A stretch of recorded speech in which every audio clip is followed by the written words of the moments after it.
मोर्चा निघतो आहे, काय नेमकी तयारी झालेली आहे आणि काय मागणी केली जाणार आहे? पोलिसांनी परवानगी नाही दिली आहे.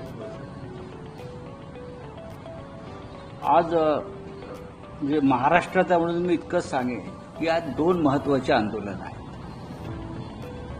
महाराष्ट्रामध्ये जनआक्रोश आंदोलन सरकारविरुद्ध आहे, म्हणजे खास करून भ्रष्ट मंत्र्यांच्या संदर्भात महाराष्ट्रात आंदोलन होतं शिवसेनेतर्फे राज्यभरात, आणि स्वतः शिवसेना पक्षप्रमुख उद्धव ठाकरे हे या आंदोलनात सहभागी होते.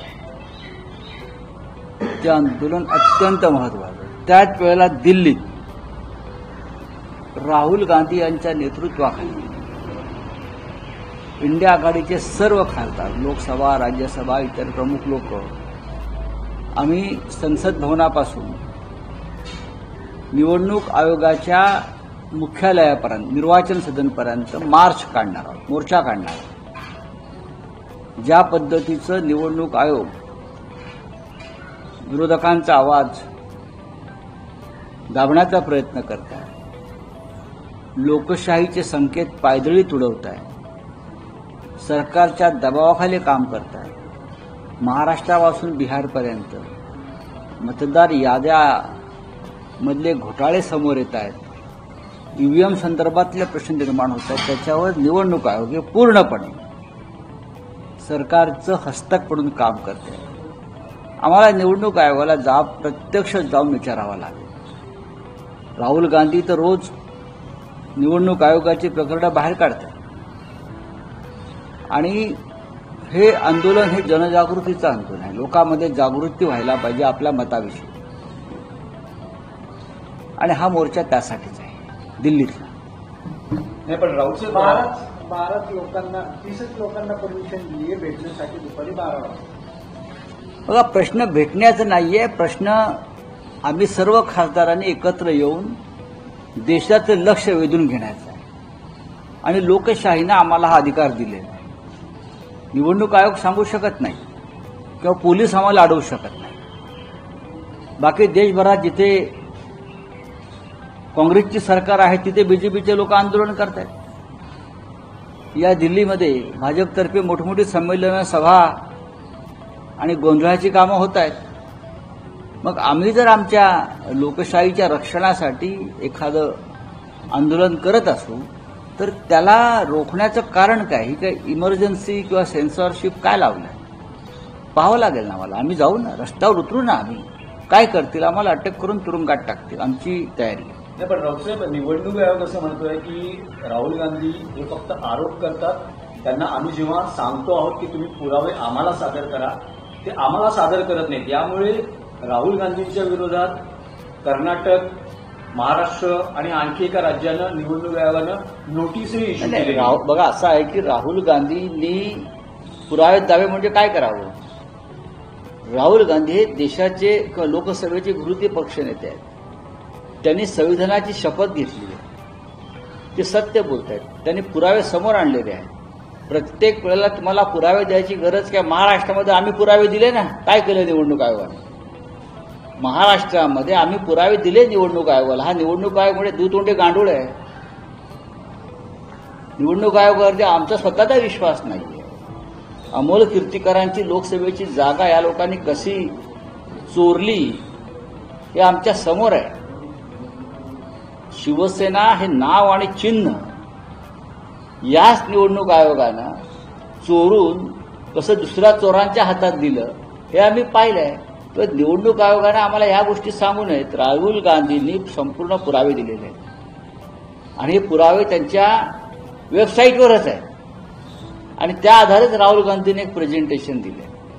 निवडणूक आयोग हा भारतीय जनता पक्षाचा हस्तक आणि प्रवक्ता आहे. नाही, पण यावर फडणवीस असं म्हणत आहे की 4 वेळा निवडणूक आयोगानं विरोधी पक्षाला सांगितलं की जर तुमचं म्हणणं आहे की ईव्हीएम हॅक होऊ शकतं, देवेंद्र फडणवीस हे राज्याचे मुख्यमंत्री आहेत. त्यांनी निवडणूक आयोगाचं प्रवक्तेपद स्वीकारलं असेल तर त्यांनी सांगावं. विरोधी पक्ष या देशातला संपूर्ण, ज्याला असं वाटलंय की आपली फसवणूक झाली, तो विरोधी पक्ष संपूर्ण देशातला एकवटला, आणि निवडणूक आयोग अशी लढाई आहे. आणि जे लाभार्थी आहेत या निवडणूक आयोगाचे त्याच्यापैकी एक देवेंद्र फडणवीस आहे. हे लक्षात घ्या, देवेंद्र फडणवीस हे लाभार्थी आहेत निवडणूक आयोगाच्या दरोड्यातले. तेव्हा दरोड्यातला लाभार्थी श्रीमान फडणवीस यांनी निवडणूक आयोगाची बाजू घेतली आश्चर्य वाटण्याचं कारण नाही. त्यांनी गप्प राहायला पाहिजे, कारण त्यांच्याकडे चोरीचा माल, चोराने गप्प राहिलं पाहिजे, त्यांच्याकडे चोरीचा माल. लक्षात घ्या, स्वतः नितीन गडकरी यांच्या मतदारसंघामध्ये 3.25 ते 3.5 लाख मतांची चोरी झाली. हे तुम्हाला माहिती आहे का? त्यांच्या सख्या भाचाचंही नाव कापलं गेलं, त्यांच्या घरातली नावं कापली गेली. म्हणजे गडकरींनाही कोणाला तरी पाडायचं होतं, गडकरींनाही कोणाला तरी खड्ड्यात टाकायचं होतं. त्यांच्या मतदारसंघात इतकी मतं जर वगळली गेली असती तर विरोधी पक्षांच्या बाबतीत काय झालं याचा विचार न केलेला बरा. सर, एक प्रश्न असा आहे की फडणवीस म्हणतात की लोकसभेला इंडिया आघाडी किंवा महाविकास आघाडी जिंकली महाराष्ट्रात तर त्यावेळी आयोगावर आक्षेप घेतला जात नाही आणि विधानसभा हरली की आक्षेप. लोकसभा निवडणुकीमध्ये सुद्धा घोटाळे झाले. देवेंद्र फडणवीस यांचा अभ्यास गेल्या काही दिवसामध्ये फार घसरलेला आहे, ते गोंधळले आहेत त्या नवीन सरकारमध्ये. राहुल गांधी यांचं जर विधान पुराव्यासह त्यांनी ऐकलं असेल तर देवेंद्र फडणवीस यांच्यावरती मला असं वाटतं की त्यांच्यावरती चांगल्या उपचाराची गरज आहे. राहुल गांधी यांनी सांगितलेलं आहे की लोकसभेमध्ये सुद्धा 50 ते 60 लोकसभा मतदारसंघाचा घोटाळा झाला, त्याच्यामुळे मोदी हे प्रधानमंत्री होऊ शकले. हे राहुल गांधीचं विधान देवेंद्र फडणवीस हे सोयीस्कररित्या त्यांनी ऐकलेलं दिसत नाहीये. 50 ते 60 लोकसभा मतदारसंघात यांनी घोटाळा केलेला आहे. जयपूर ग्रामीणची जागा शेवटच्या फेरीपर्यंत काँग्रेसचे उमेदवार चोपडा हे आघाडीवर होते. शेवटच्या फेरीपर्यंत जिंकलेले होते चांगल्या मतांनी. तिथे मतमोजणी बंद करण्यात आली आणि पोस्टल बॅलेटचा घोटाळा करून भाजपच्या उमेदवाराला विजय घोषित करण्यात आला.